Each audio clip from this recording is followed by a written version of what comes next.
Nakakatakot ba yan, Lexi? Oo, nakakatakot. Paano nakakatakot? Sige nga, ikwento mo nga. Sige na, Lexi, kwento mo na kahit nakakatakot. May bata daw na gumagala dito sa barangay natin. O, tapos? Yung batang yun, multo! Hala! Sino yun?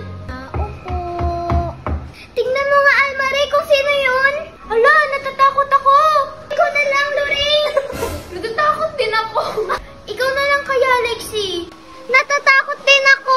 Tayong tatlo na lang. Oh, sige, sige.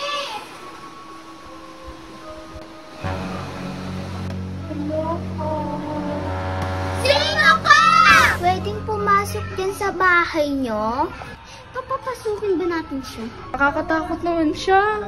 Kaya nga, pero kawawa naman kasi siya pag di natin siya pinapasok. Kawawa siya, kaya nga papasukin na lang natin siya. Pwede bang pumasok?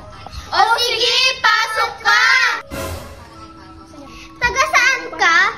Sino ka? Paano ka napadpad dito? Ako si Chloe. Taga doon ako sa malayo. Ding makahingi ng tubig. Uy, humihingi siya ng tubig. Kaya nga, painumin natin siya.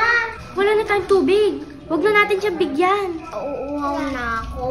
Pahinging pagkain din. Ang demanding naman nito. Kaya nga, kung ano-ano na lang hinihingi. Paalisin na nga natin siya. Bata, umalis ka na dito sa amin. Yun naman akong paalisin. Umalis ka na, ang dami mong hinihingi eh. Alis! Alis! Uy, nag-transform siya. Anong nangyayari sa kanya? Natatakot na ako sa kanya.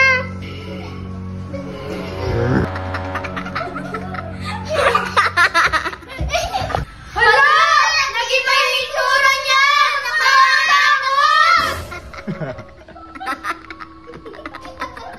Ito yung sinasabi nilang gumagalang multo sa barangay natin. Tumakbo na tayo, guys! Asan na siya?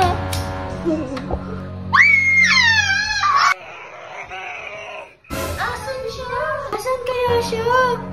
Asan kaya siya?